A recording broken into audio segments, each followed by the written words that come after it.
Today we're here in Spike Island. Last weekend we were down in Cullen with Diarmuid Kiely, and we did an interview with Diar about the life and times of his father, Roger Kiely, and we did it at the graveside of his father and mother.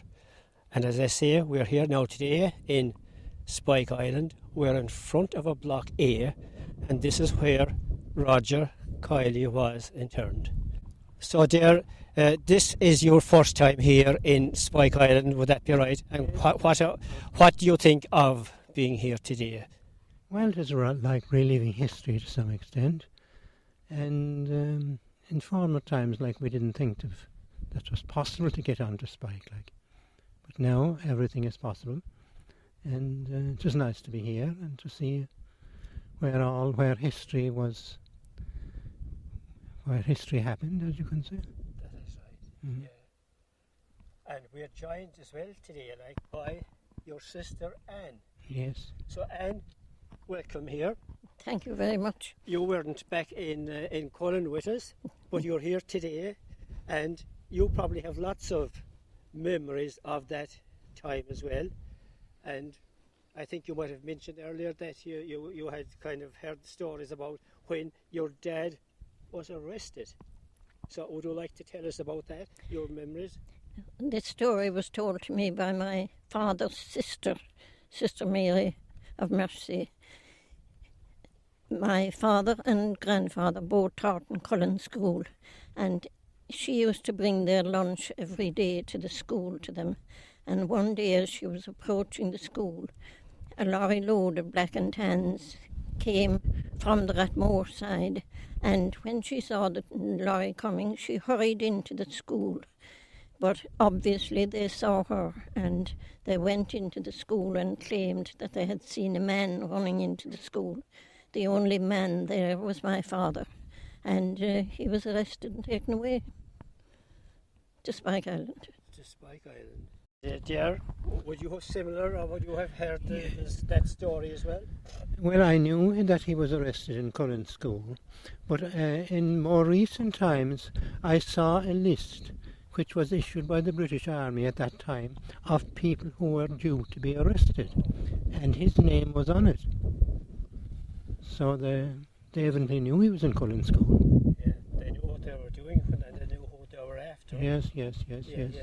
And of course he wasn't the only one from the area that was brought up here to Spike Island. Just to mention one name, Sean Mylan. Oh yes, Sean Mylan from Kiskane, and Humphrey O'Donoghue from Cullen, also known as the Kid, because he was free with his gun. So the name stuck with him. Yeah, oh yes. The next generation are kids as well. Yeah, there you are, yeah. That is good. So, and you might tell us as well, did your dad ever talk about Spike Island and the experiences here? I can never remember hearing anything about Spike Island from him. And why would that be, do you think? Well, I think it was such a traumatic experience for them that they sort of folded it up in their hearts, and that they just didn't want to speak about it. But I do remember one day during the 1940s when he announced that if the British were still here, that would have been the day he would have been released from prison. Yeah. That is very good. So here we are in Spike. Did you notice when we come in here today the banner, the fine banner that was done for the Men of the South? Mm-hmm. Yeah. We did, yeah. And I think that we have to give special mention to Tom O'Neill, assistant manager here in Spike. I think he coordinates a lot of the work that was going on for the programme that's being made about the Men of the South. And the Men of the South wasn't just about a painting, it was about the flying column and all the rest of it. And what do you think of that today, to be in such a historic place and having it brought before our eyes and, a lot of it reenacted now? Are you proud that your father was part of this time? Oh yes, but of course what has helped too is the fact that some years ago UCC brought out this massive book called the Atlas of the Irish Revolution, and of course they made sure that the men of the South were going to be there because they were their heroes too, you see. That is true. Yeah. Yeah. And there on the cover that you mentioned, that atlas, Oh, that huge book, is a photograph of the men of the South. yes, well, And who is very prominent in that photograph? Roger Kiely. yes, well, of course he was an intelligence officer, so he is dressed differently. He is dressed in civilian clothes because he was an intelligence officer. Yes. And I heard him saying that Sean Mylan told him that it was not his business to be going out on ambushes, but to be collecting information leading to the possible attacks on the Brits. Yes. And that was something I often wondered about myself, because reading up stories about him there, accounts by Sean Keating and maybe Sean Mylan as well, he was never mentioned as in combat. He was always out of the scene, wasn't he? Yeah.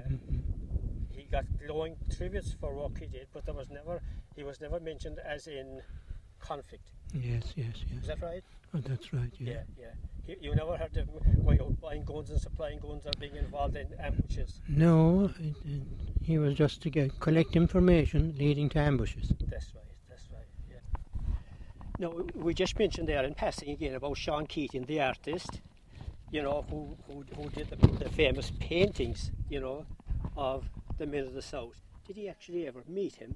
I did. I met him sometime about the middle 50s himself, and Sean Mylan happened to be passing by our home on an Easter Saturday morning, and they just called in briefly.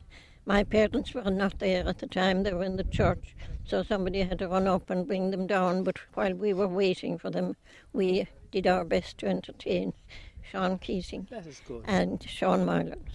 And what was your impression at the time of He these was people? he was very quiet spoken, Yeah.